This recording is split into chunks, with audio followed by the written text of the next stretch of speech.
right, good morning and welcome to She Served, Sheroes, the podcast. I am so excited today to be with a friend of mine, Miss Yvette Weigold, who has an amazing story. As you've just heard, she's extremely active in the veteran community, has just been a warmth of sunshine to me, embracing me here in the Las Vegas community. So I just wanted to thank you again, Yvette, for being here. Thanks for inviting me. Oh yeah, awesome. I remember actually when I first met you was at a Wounded Warrior event. And then with Goodwill, when I was out at events, I started seeing you that you were involved with the National Guard. Then I found out that you were the Woman Veteran Memorial Rep. And it's like, okay, anything that is involved in the veteran community, she has her hand in it. She knows what's going on. She is a part of it for sure. So I want to rewind from all of that and we'll get to there later. And what I love to ask everyone in our community, going way back, what made you sign the dotted line? Why did you join the military? Well, I guess it was kind of twofold, and I throw in the second part of the answer because I don't like the way that the first sounds. I wanted to go to college, and it wasn't to get money for college, but I knew that staying at home, I wasn't going to be able to go to college. So the military had that opportunity, even if it was later, So I wanted to join the military, but I liked the discipline and the structure and just knowing it's a security thing, knowing that you were going to have a place to live and get fed and clothed and everything. So it was comforting to me So do you to come from a be military able to family? no. Okay. But you knew that the military would have all of those things for you. Exactly. And you did two different branches. I did originally. I initially wanted to join the Navy. My grandfather had died when I was a little kid, so I can't say we were a military family, but I knew he'd been in the Navy, and I kind of wanted to join the Navy. And the recruiter that I spoke to said, women can't be on ships, blah, blah, blah. So I was like, okay, then I don't want to join the Navy. So I talked to the Marines and fell in love with everything the Marine Corps stood for and the way they presented themselves, and joined when I was 17. And then, yeah, no, my parents were not happy, but my mom did agree to sign for me so I could join at 17. And I was going to leave high school as a junior grad and everything. But my high school band instructor actually convinced me to stay and do one semester of my senior year so I could be the captain of the rifle squad for the marching band.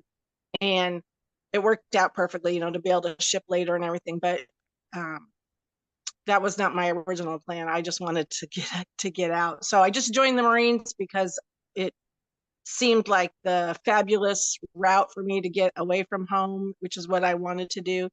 And it was an absolutely fabulous choice. But I ended up joining the Army after my first term with the Marine Corps, and stayed with the Army for another 20 years. So 26 years total.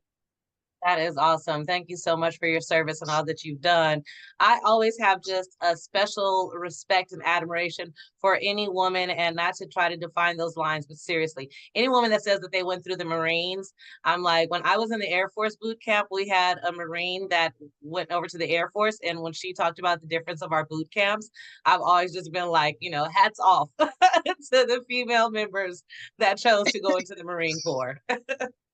Yeah, it's definitely a lifestyle choice, I guess. Right, for sure. So even after you did 26 years, you still decided to really continue in service. Can you talk about what business choices you have been in and what line you've been in since you've been out of the service?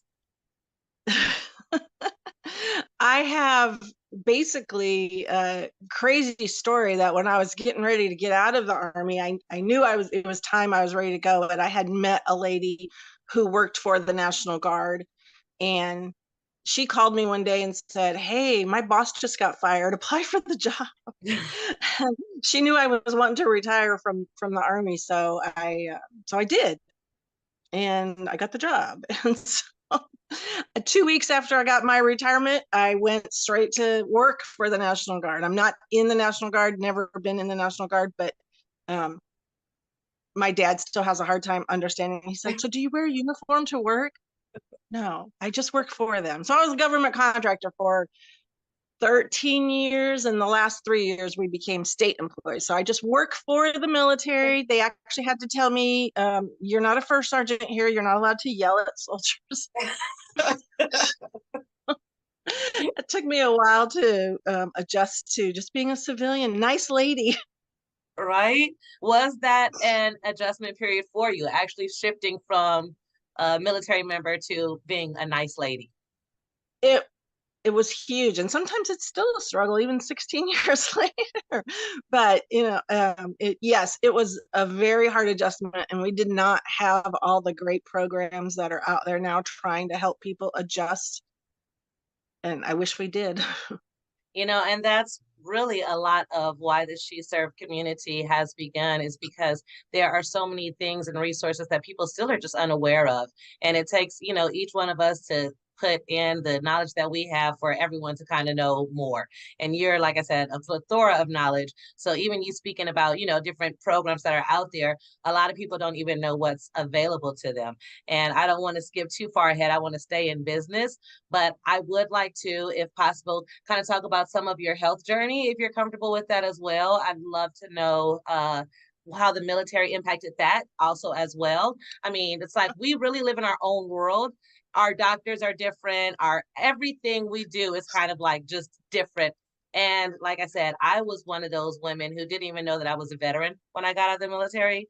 So I just think it's important to kind of spread knowledge and really help each other know what's out there, because even if once you've gone through basic training, you've signed the dotted line, I think that it's important that you just really hold that part of yourself special and know that you did serve our country. And then someone like yourself, I mean, you did 26 years.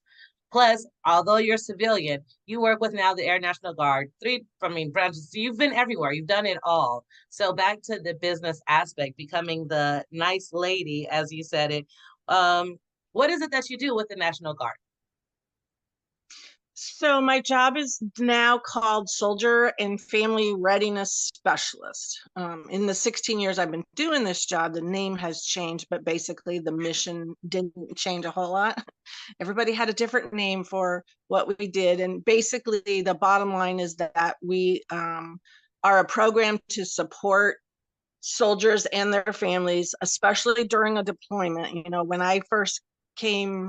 Um, when I first came into the job, there were a lot of deployments. It was post 9/11. We were deploying. Every time you turned around, somebody was going, and the Guard and the Reserve were serving a lot, which people were still not used to how that worked. And so we were basically there to support the family. So we would check on them every month, at a minimum every month. And we still do that, and there are less deployments now, but basically we're just checking in on the family so that they know they have resources if things are going crazy like they do. The water heater breaks, the car breaks down, a kid breaks their arm, and these all happen in like the first week of the deployment. And the spouse or the care, the person taking care of the kids is there alone and not a clue. So many times they're just not a clue what they have to do or what resources are available to them. So we're there to guide them through that, to connect them with resources. And when there aren't deployments going on, or a lot of deploying happening, a lot of people who deploy now are seasoned deployers. The family's like, "We got this, we don't need you." The soldier been there 10 times, they're good. But we're still available 24/7. We're actually on call to assist anybody. So a lot of my time now is spent helping people get their rent or mortgage paid, finding a better job, or a second job if that's what they need, trying to figure out how they can live within their means these days. um, During COVID, we worked from home for a year, but we were super busy trying to keep people from getting evicted, even though we knew that you weren't supposed to be able to get evicted, that there were still landlords out there. So we spent a lot of time trying to help people with those kind of things. But it's can be as simple as, oh, I had a soldier that was getting engaged, and she was talking to me about her wedding, and I was like, do you know you have an opportunity to get a free wedding dress? And so kind of walked her through this Brides Across America free wedding dress program, and she got this beautiful gown, and our public affairs did a whole story about it, so it was just connecting her with that resource. I didn't do anything other than tell her about it. Sometimes people could just use food instead of spending money on groceries, because then they can use that money to pay their electric bill or whatever. So we just try and find ways to support the families, and even single soldiers, with the way times are now. The whole family, your whole extended family is your family. Big Army finally understands that, you might be a 20-year-old kid living at home with your parents, especially in the National Guard, especially in Nevada. It's, so everything's so expensive and hard to make ends meet, that the kids are still living at home, and those be 20-30-year-old kids, but you're living at home because you just can't go out on your own. So we have to find ways to help support that whole extended family without the soldier necessarily being entitled to, rent payment if they're not on a lease, things like that. So we get pretty creative. Yeah, fill in the gaps in all areas, just wherever the Trying need to. is. That's awesome, which Absolutely. again makes you that bank of resources. It's literally your job. Like you mentioned, was it Brides Across America? Mm-hmm. So is Yes. that a veteran specific organization? They military, active duty military, but it also includes like National Guard and Reserve For active duty? for active duty. Mm-hmm. Awesome. That is wonderful. Again, I just like to highlight certain organizations that are mentioned because each one teach one, something I've never heard of, but I'm sure you could literally just list organization after organization because That it's is what my you do. job. That is your job. Exactly. So great to have you again because of that. Now, one thing while we stay on business before we kind of go back into your story, I like to ask everyone this just because, like with resources, you never know what you don't know in business for you. And this could be, word of mouth, it could be a tool, it could be software, it could be anything. But I like to ask people in business, what can you not live without? What is it that makes your life easier in business? That it's like, if people don't know about this, even if it's just the genuine of connecting with people that makes your life, whatever it may be, your favorite software, what is it in business that you cannot live without?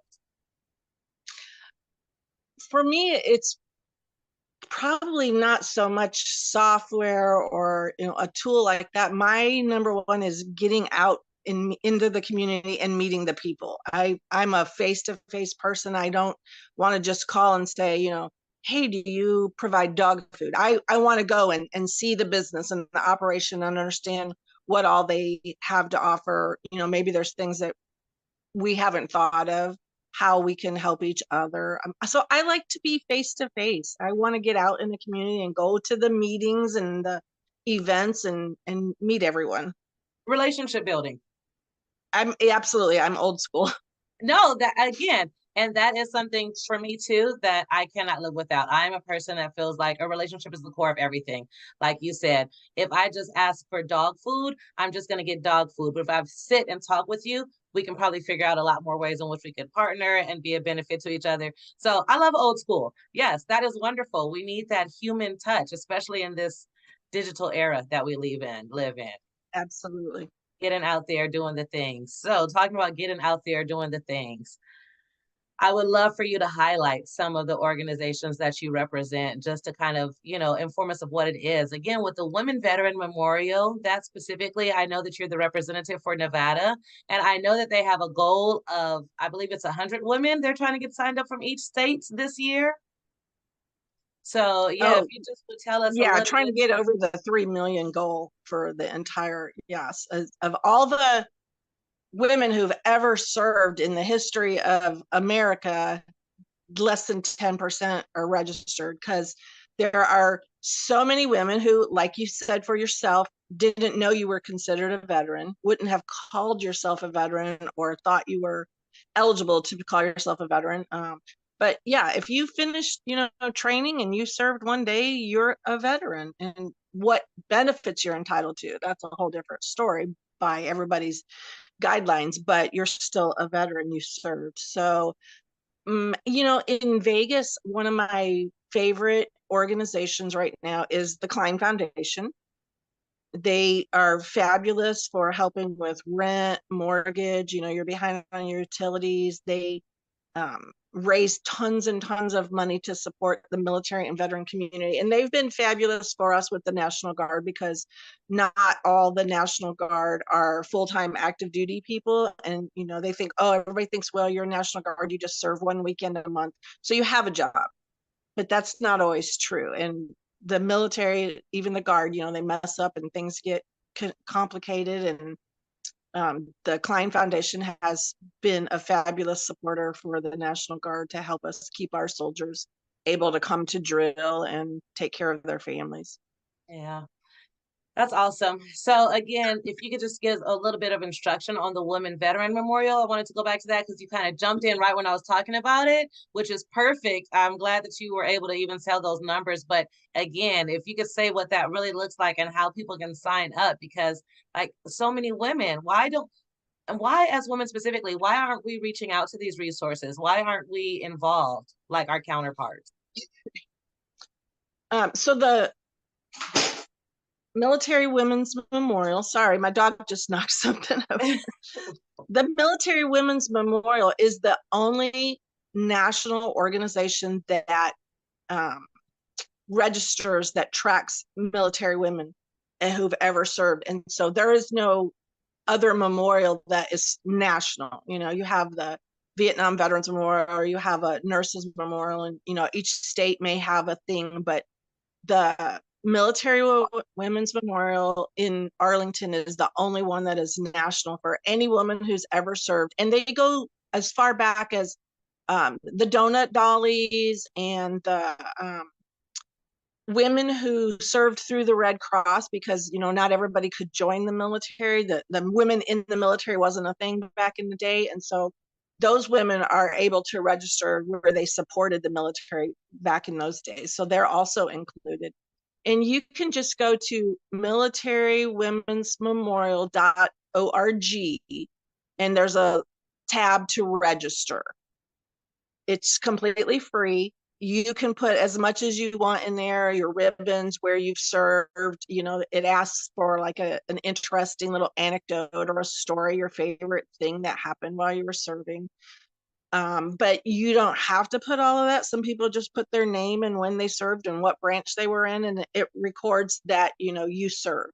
It's a database for all of that. And it's really cool if you put a picture in this database and your information, you can have a certificate printed and you can frame that, for yourself or posterity. But I have taken my daughters each separately to the memorial and was able to bring up on their database. They have a big screen TV at the memorial, and you can go in there and put in your information, and it brought up they call it a folder, so it brought up my information and it has my picture, and my kids had never seen that picture. That's the only place I've ever shared that picture. So they were like, oh, what is this? It was kind of neat. And them being girls, it was neat for them to see what all women have done, how we've served.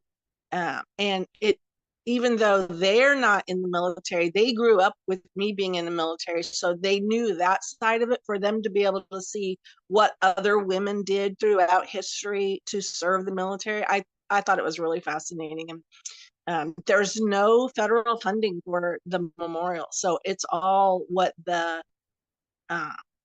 whether you donate, when you register, it'll ask you if you want to make a donation, but you do not have to.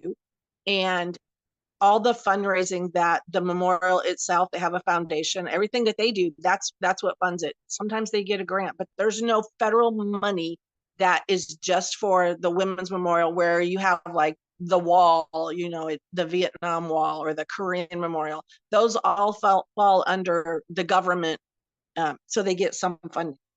The Women's Memorial gets enough. Wow.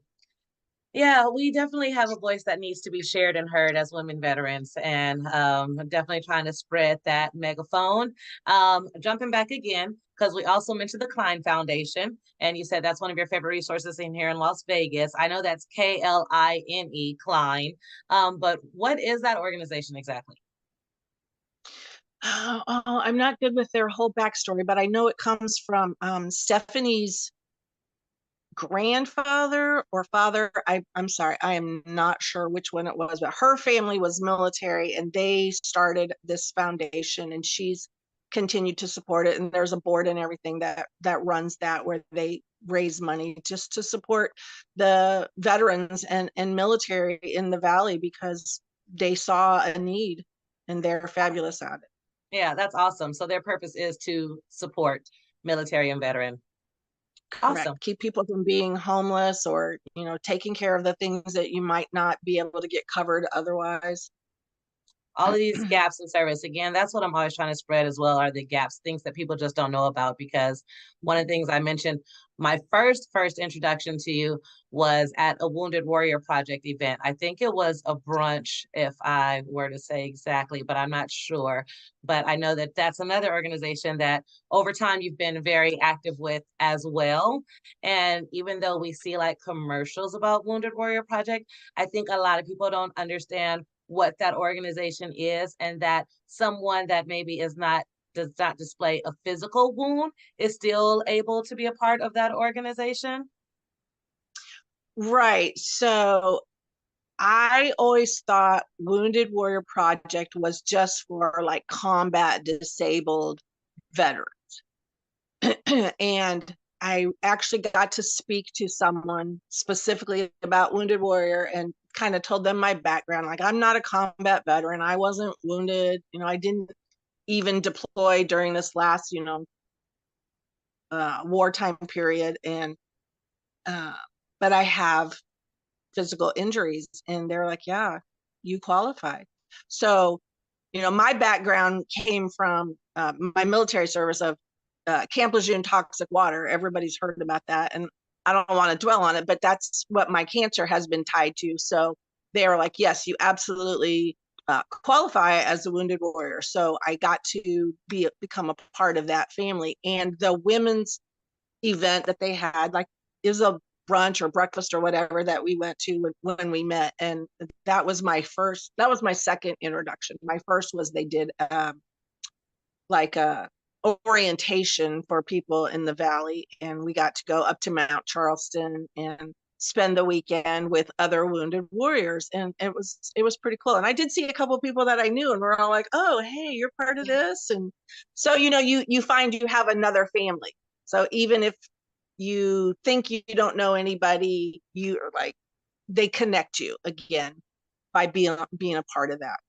Yeah, that's only one thing that I love about being in the veteran community, especially here in the Valley, in Las Vegas, is that once you get out, you start seeing kind of the same familiar faces everywhere, and just grow your network. But it's such a warm, embracing community out here in Las Vegas. I'm from Los Angeles, and so, even though Las Vegas is a big city, it feels like a small community in a lot of ways. The So veteran community. the veteran community, right? It feels like a small community out here. It's just amazing. But talking about, I want to get back to who you are today. You mentioned that you had experienced cancer at some point. I want to know first, how did the military, we know why you went in. How did it affect the woman you are today? How did your military experience overall affect who you are today? Oh. That's not loaded at all. Did you ever see the movie Full Metal Jacket? In basic my training, actually. my my mom would say, that's why she is the way she is. I'm like, wait, I've never killed anyone. I'm not crazy, Mom. But she was convinced that's what the Marines do to you. And I'm like, I probably suffered more of my childhood trauma than military trauma. But truthfully, the military, gave me that direction and guidance, the training, the education that I wanted to be able to do whatever I wanted, whatever direction I chose to go in. So it was like a foundation, and I just built on that, and somehow found that I fit in that military mold to be able to stay, 26 years and not hate military service. Some people just don't love it. It doesn't work for them. And that structure and that foundation I enjoyed. I appreciated. I didn't love it all the time, but who does? But I got to travel. I was always interested in seeing the world, but the military let me travel and live overseas and everything. So that really sparked my complete love of visiting the whole world now. And yes, and I see that often on social media. You are a worldwide traveler. Again, I feel like that too. I didn't get to go a lot of places. I was deployed to Saudi Arabia in the military, but it definitely expanded my awareness, made me want to understand and learn more about the whole world. So that's definitely something I can attribute that how the military affected me. So in that regard, I'd love to hear more about that. What all have you seen? Where have you been? One, just overall, I know that you've seen a lot of the world. Where would you like to see? And if you want to touch on your health journey and how that's helped you to be who you are today as well. I'd love to hear. I'm sure we all would love to hear about that. Like, again, you skim over these things because they're a part of you, but it's like, it's so impactful. You're like, yep, when I did that. And it's like, Yvette, do you hear yourself? You're so amazing.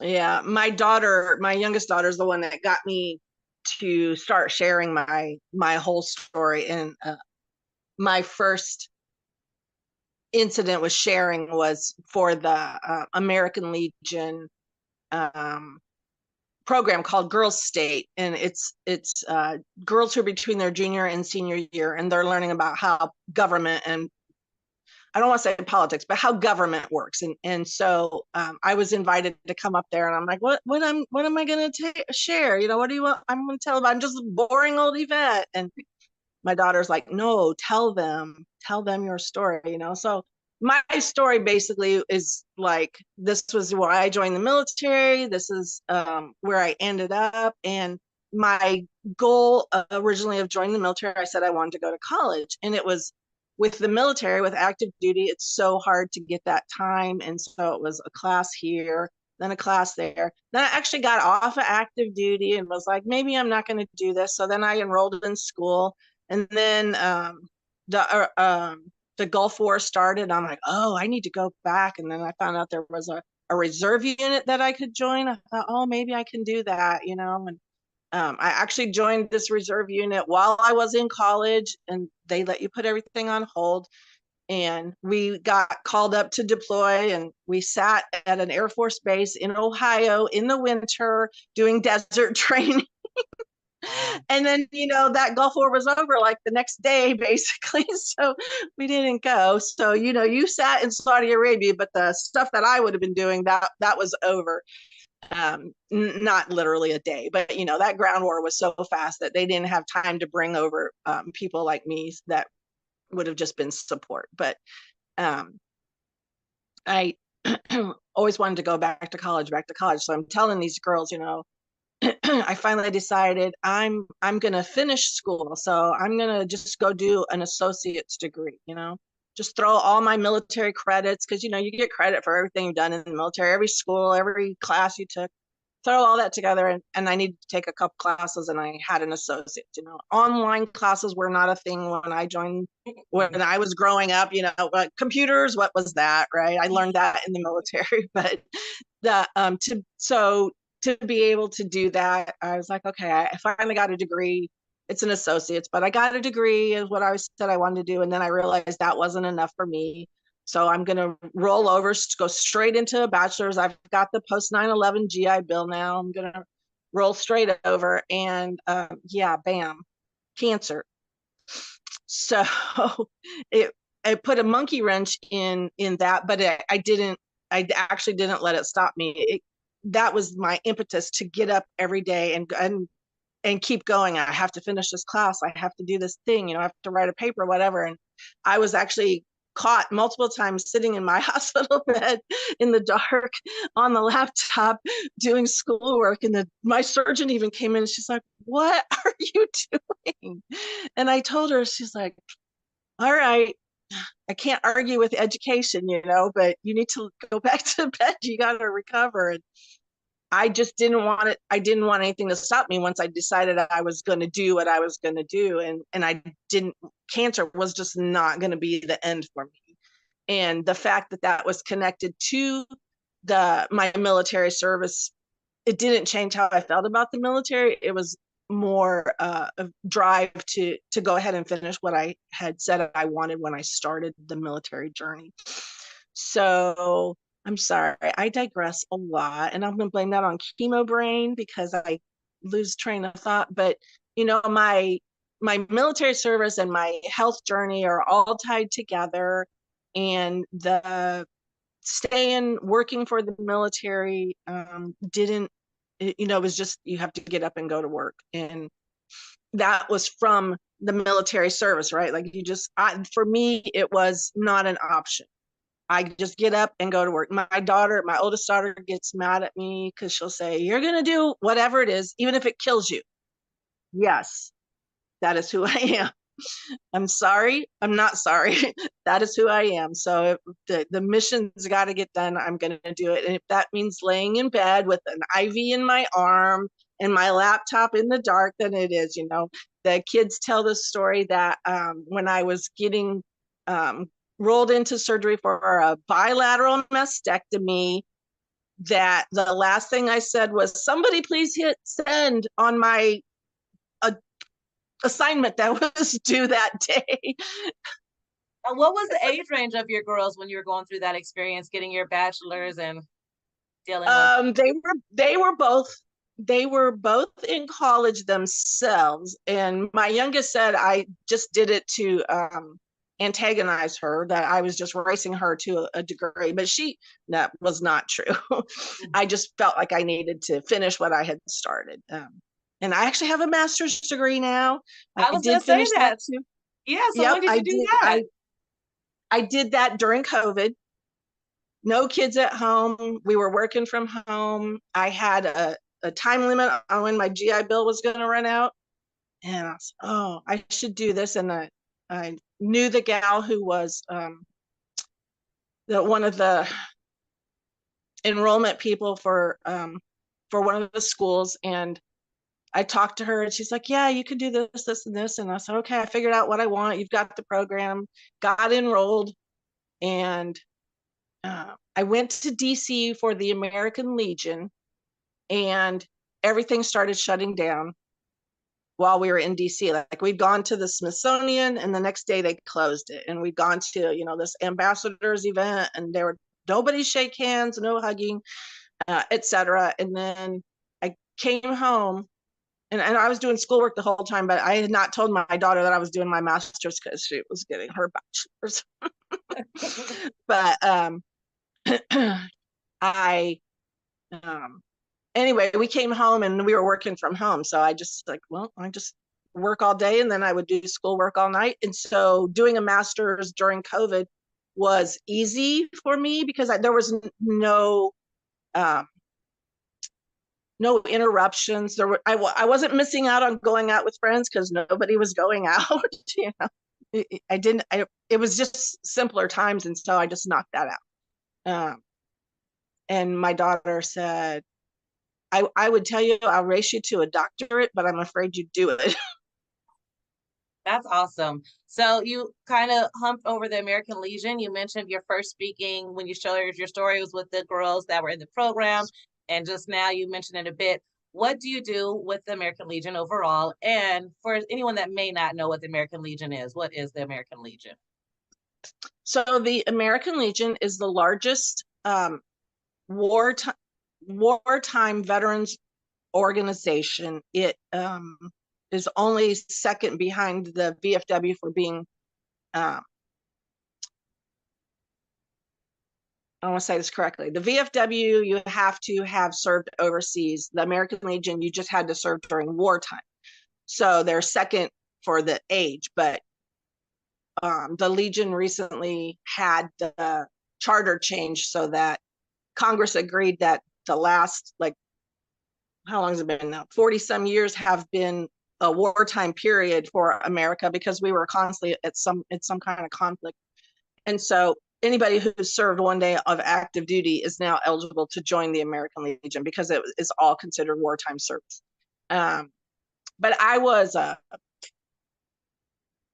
what was my first position? I don't know. I did something at post level, which is the lowest level, and then I became post commander, and then I did district officer positions, and then I ended up becoming the department commander, which is the state level for Nevada. I did that, and then I did a national executive committee, which there's only 2 from every state. I did that for a couple of years, and then I was like, okay, I'm tired of going to DC all the time for the Legion. I actually want to travel somewhere else. So I just wanted a break, and then by that time it was post COVID, and I don't want to do anything right now. So I'm not active with the Legion. I'm a paid up for life member, but I'm not active with the Legion anymore. I love their programs.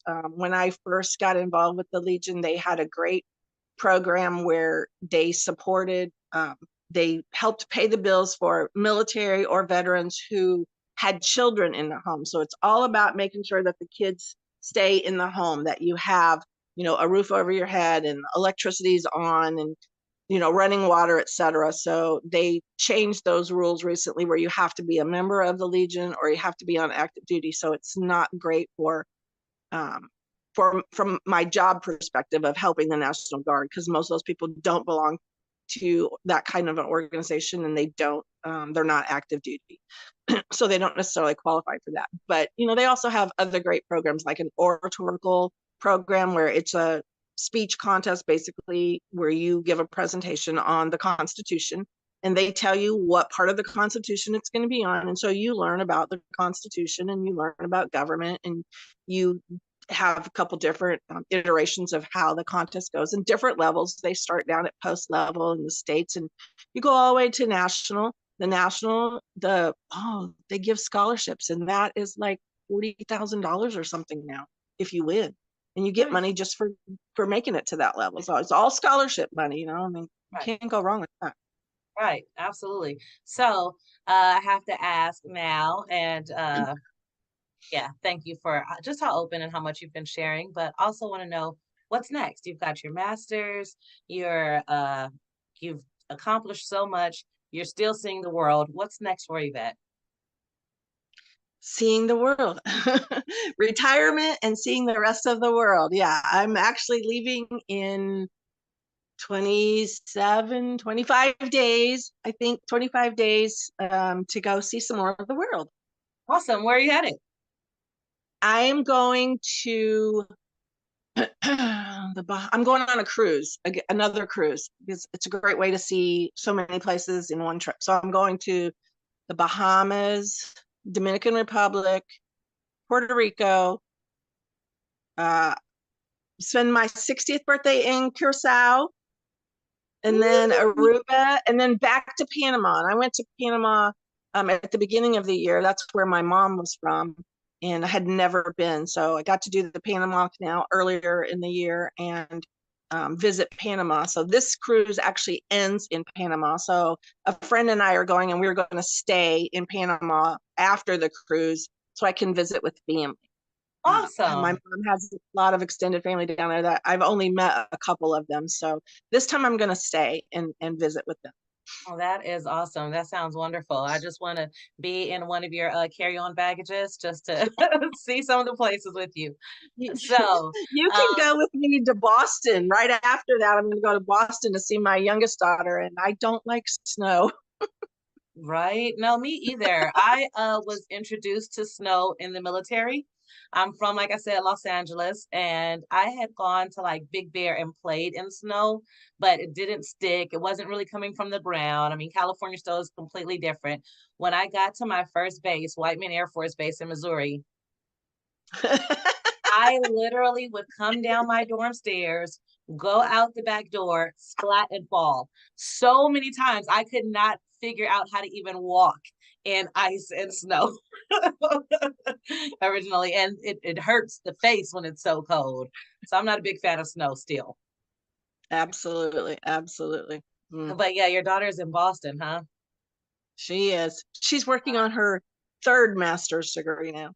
Okay, wow, that's awesome. So as we wrap up, talking about resources, I like to ask this question both ways: reach forward, reach back. Who should be reaching out to you? If someone were looking for just whatever, who should it be that reaches out to you? One. And two, is there someone, organization, or free flyer packages, who knows? Is there something that it's like, this is what I'm looking for? Is there, if someone was listening, what could they, what are you looking for if there's something? So the first part of your question, I tell everybody should be reaching out. And it's like I said, the simplest thing to, the most complex. We may not have all the answers, but I do love to do research. So I will try and figure it out. And we have tons of resources. So, give me a minute to figure it out and I'll try and help you. And I'm not the one to take no for an answer. So if a resource doesn't work out, let me know and we'll keep searching for another one. We'll try and figure out how to get what you need.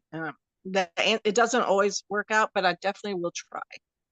I've had people call that had absolutely no military affiliation whatsoever. Somehow they got my number and said, hey, call this person because you need food. I had a lady call me years ago. It was Christmas Eve. She was trying to get toys for her kids. I don't know how she got my number, but I happened to know Toys for Tots in town and just said, here, this lady needs toys. And they're like, she's got to come get them like right now, And so she got no military affiliation whatsoever, but somehow she got my number and I got her connected with Toys for Tots. So her kids had toys for Christmas. So, you don't know what you don't know. And you just call, text, email, whatever, and let me try. Happy to always try. And the part that I would say looking for, I love free. Free is my favorite. And there's not a lot of free anymore, but the one thing, people got used to getting like free tickets and things, and that's kind of gone away. But VetTix is my favorite because for that small service charge, and it depends on what you're seeing and how they deliver the tickets, how much it costs. But I've never paid more than $15 for 4 tickets to go to, some headliner concert. So that's my favorite right now. And it's free to join. And sometimes the tickets are just free. Sometimes, you don't have to go through the whole lottery process to bid on tickets like Ed Sheeran was out there. I don't even want to go deal with that craziness at the stadium. So I'm not putting in for that one. But, those kind of things. I've seen tons and tons of concerts and comedy shows and, whatever it is. So that's close to free for me. And that's good for me. So That's me. I Free. say everybody should join that. Vettix.org, in case someone doesn't know exactly what it is. Vettix.org. Yes, and it's nationwide. There's stuff happening all of the time. And back to like the local Wounded Warrior Project, there's a lot of events happening with them as well. So yeah, I'm all about that. So any freebies, we are going to send Yvette's way for sure. I heard about this author. I can't think of her last name right now, but her first name is Denise. And she talks about how she's like into free and manifesting. And she manifested a 6-month travel journey where she visited like 18 countries. So I'm just gonna wish that for you. Thank you. Right. Well, Yvette, thank you so much for being a part of this podcast. We appreciate you so much. Like I said, you're very distinguished, even though you're very, very humble. We really appreciate you taking out the time to sit and talk with us today. Any last thoughts? I would just go back to the Military Women's Memorial. Register. We need to keep track of our service. We need people to know that we served. Your podcast, She Served Sheroes, ties in perfectly with that because, again, so many women don't consider themselves veteran. So many people will tell us we're not veterans. You didn't go to combat. You didn't do this. You didn't do that. You're not a veteran, but you are. We are all veterans. We all did what our country asked of us at the time. If there wasn't a war going on when you served, that does not mean you didn't serve. So please look up Military Women's Memorial, get registered. If you need help, reach out to me. I'm sure Keta will give you my information. For sure. Thank you so much, Yvette. Have a wonderful, wonderful day, and I will talk to you soon. Thank you so much. Bye. Bye.